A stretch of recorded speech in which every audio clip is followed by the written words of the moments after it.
آج ایک قطرہ بھی کافی ہوگا. اج سا بھی نہیں کھلے راہ بھی نہیں, انج ٹوک نوکھڑے ٹوکدے نہیں, ٹر پویں تے فاصلے مک جاندے, گھر بیٹھیاں پینڈے بکدے.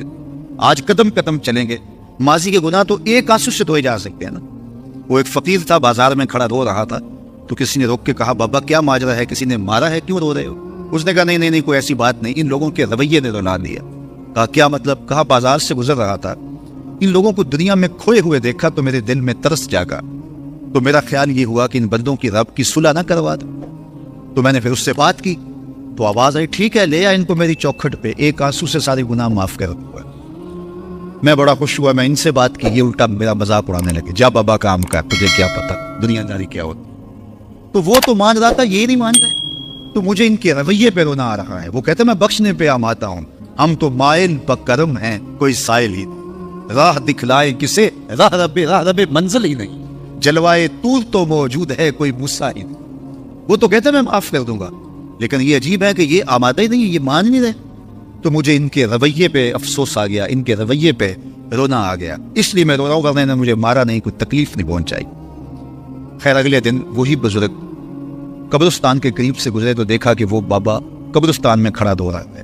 تو پھر روک گیا. بابا بازاروں میں بھی روتا ہے, قبرستانوں میں بھی روتا ہے, آج کیا ماجرا ہے؟ کہا آج بھی میرا ماجرا کل والا ہے. کہا کیا مطلب؟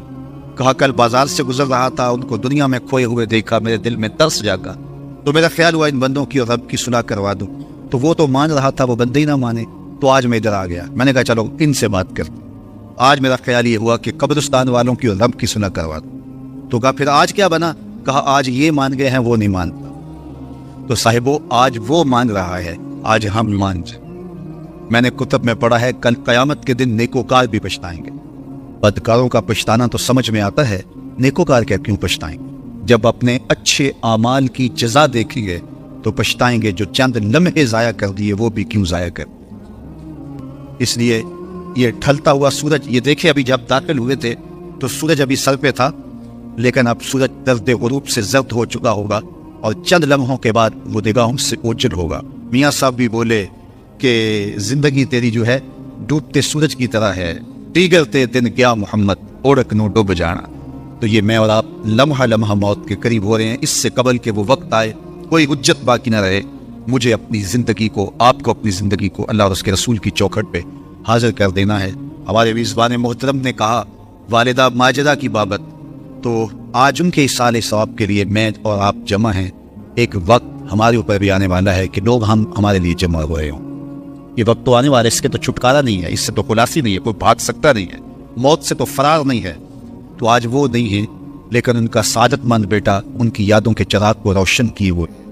ورنہ میں ایسے بیٹے بھی دیکھے ہیں جنہوں نے اپنی سکی ماں کا جنازہ نہیں پڑھا. آپ کہیں گے کوئی ایسا بد نصیب بھی ہو سکتا ہے, جناز گاہ میں گیا ہے لیکن وہاں جا کے کھڑا رہا ہے جنازہ نہیں.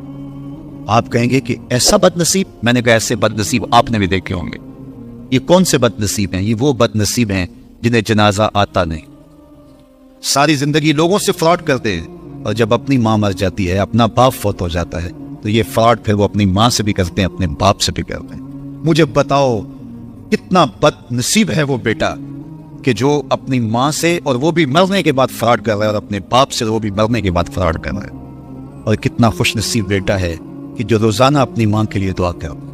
اور میں کہتا ہوں کہ بیٹا نمازی ہوگا, بیٹی نمازی ہوگی, اہتمام سے دعا نہ بھی کرے, دن میں کتنی مرتبہ کہے گے ربنا اغفر لی ولوالدی, اے اللہ مجھے بھی بخش دے, میری ماں کو بھی بخش دے, میرے باپ کو بھی بخش دے. اور جب بندے ہاتھ اٹھا کے دعا مانگتے ہیں اللہ خالی, ان ربکم حیی کریم یستحیی من عبدہ اذا رفع یدیہ ان یردہما صفرا, تمہارا رب حیا کرنے والا سخی ہے, کریم ہے. بندے جب اس کے سامنے ہاتھ اٹھا کے دعا مانگتے ہیں, اللہ فرماتا ہے مجھے شرم آتی ہے ان کے اٹھے ہوئے ہاتھ خالی کیسے موڑ. انہوں نے میرے سے مانگا ہے, میں بھی نہیں دوں گا تو کس در پہ جائیں گے. میں ایک دیہاتی بات کرنا چاہتا ہوں. اتنے لوگ جتنے آپ یہاں بیٹھے ہیں, اتنے لوگ اٹھ کے کسی دنیا دار کے ڈیرے پہ چلے جائیں اور اس سے کچھ مانگیں, اور وہ دے سکتا بھی ہو, تو کیا وہ آپ کو خالی لوٹا دے گا؟ وہ کہے گا ڈیرہ داری کی شان کے خلاف ہے کہ اتنے لوگ دروازے پہ آ گئے اور ان کو خالی موڑ دوں. تو جب تم اتنے بڑے ڈیرہ دار ہو اور تمہیں اتنی غیرت ہے کہ اتنے لوگوں کو خالی نہیں موڑتے, تو کریم خالی موڑ دے. آؤ تو صحیح, اس کی چوکھٹ پہ جھولی پھیلاؤ تو صحیح. پھر دنیا داروں سے مانگنا ہو تو ان کی زبان میں مانگنا پڑتا ہے.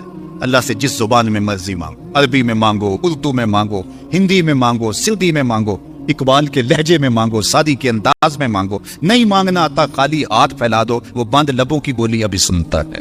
آؤ تو صحیح اس کی چوکھٹ پہ، اپنے ہاتھ پھیلاؤ تو صحیح. دنیا داروں سے مانگے تو ناراض ہوتی، خدا سے نہ مانگو تو ناراض ہوتا ہے.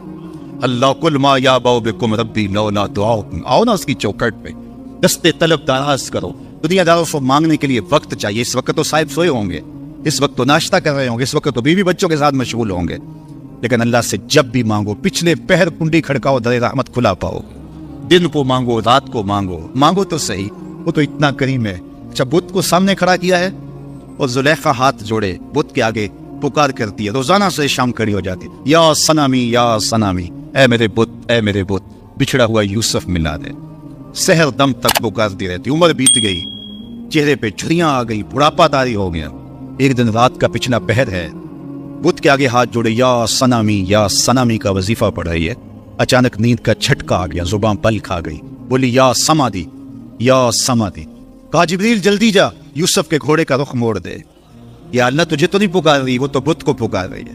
زبان پل کھا گئی، یا سنامی کی بجائے یا سمادی کے لفظ زبان پہ آ گئے. کہا جبریل اتنا عرصہ ہوا بت کو پکارتے ہوئے، اس نے کوئی جواب نہیں دیا. آج جیسے بھی اس کے لبوں پہ میرا نام تو آیا ہے، اگر میں نے بھی جواب نہ دیا، میرے اور بت میں فرق کیا ہوا؟ تو آؤ آج کی اس مجلس میں ہم ان کی والدہ کے لیے دعا مانگیں. اے عرش کے مالک، ان کی والدہ کو حضور کی ماں کا صدقہ جنت کی بہاریں عطا کر. اور ہم اپنے ماں باپ کے لیے بھی دعائیں مانگے. اے اللہ ہمارے ماں باپ کی مغفرت فرما، ماں باپ کی قدر کرو. میں نے یہ بھی پڑھا ہے، جو اپنے والدین کے لیے روزانہ دعا مانگتا ہے، والدین زندہ ہوں تب بھی، فوت ہو گئے ہوں تب بھی، روزانہ ماں باپ کے لیے جو شخص دعا مانگتا ہے، ساری زندگی اس کے رزق میں بے برکتی نہیں آ سکتی. تو اپنے ماں باپ کو اگر زندہ ہیں تو قدر کرو، فوت ہو گئے ہیں تو ان کے لیے کثرت کے ساتھ دعا کرو. یہ گھنا سایہ ہے. کبھی آپ نے درخت کو دیکھا ہے کہ ساری دھوپ اپنے پتوں میں جذب کرتا ہے اور نیچے بیٹھنے والوں کو چھاؤں دیتا ہے. ماں باپ سارے دکھ اپنے اوپر لیتے ہیں، اپنی اولاد کو آسائش اور راحت پہنچاتے ہیں. قدر نعمت زوال نعمت کے بعد ہوتی ہے. جب نعمت پاس ہو تو قدر نہیں ہوتی، جب چھنتی ہے تو پتہ چلتا ہے کہ کتنی بڑی دولت تھی جو چھن گئی. میں تو آپ کیا، میری اور آپ کی حیثیت کیا، ماں کی کمی تو آمنہ کے لال نے بھی محسوس کی ہے. ایک دن حضور مسجد نبوی میں تشریف لائے، تا حد نظر سے آبا تھے. الحاویل الفتاوی میں امام سیوطی نے لکھا ہے، حضور کو دیکھا تو ادب سے کھڑے ہو گئے. بس یہ منظر دیکھنا تھا کہ چشمان اقدس سے آنسو چم چم جاری ہو گئے. اور حضور نے ایک ٹھنڈی آہ بھری اور روتے ہوئے کہا، لو ادرکت والدی او احدہما، کاش آج میرے ماں باپ زندہ ہوتے. انسان نے دکھوں کا دور دیکھا ہو نا، اچانک خوشحالیاں مل جائیں تو پھر انسان یہ آرزو کرتا ہے کہ میرے ماں باپ نے میرا وہ غربت کا دور دیکھا تھا، آج دولت کی چہل پہل بھی دیکھتے، آج میرے آنگن میں بہاریں بھی دیکھتے تو کتنے خوش ہوتے. اب حضور جب پیدا ہوئے تھے تو باپ کا سایہ سر پہ نہیں تھا. 6 سال کی عمر تھی. اپنی ماں کے ساتھ حضور مدینہ المنورہ گئے. واپسی ابوا کے مقام پہ حضرت آمنہ کی طبیعت خراب ہو گئی. انہیں لگا کہ یہ میری بیماری جان لیوا ہے. ایمن کو بلایا، کہا میرے بیٹے کو بحفاظت امیر قریش تک پہنچا دینا. پھر خود حضور کے سر پہ ہاتھ رکھا. سیدہ آمنہ سلام اللہ علیہا حضور سے کوئی باتیں کرنا چاہ رہی تھی لیکن ضبط کے بندھن ٹوٹ گئے. ابن حشام سیرت کی پہلی کتاب ہے، اس میں تفصیل سے یہ واقعہ موجود ہے. جب سر پہ ہاتھ رکھا تو حضرت آمنہ کی آنکھیں چھلکنے لگی اور روتے ہوئے آپ نے چند جملے کہے. کہا بیٹا، ہر نئی چیز نے پرانا ہو جانا ہے، ہر باقی نے فنا ہو جانا ہے. میں بھی جا رہی ہوں، بس ذکر باق، لیکن میرا ذکر نہیں مٹے گا. بولت تو تہرا، اس لیے کہ تیرے جیسا پاکیزہ بیٹا چھوڑ کے جا رہی ہوں.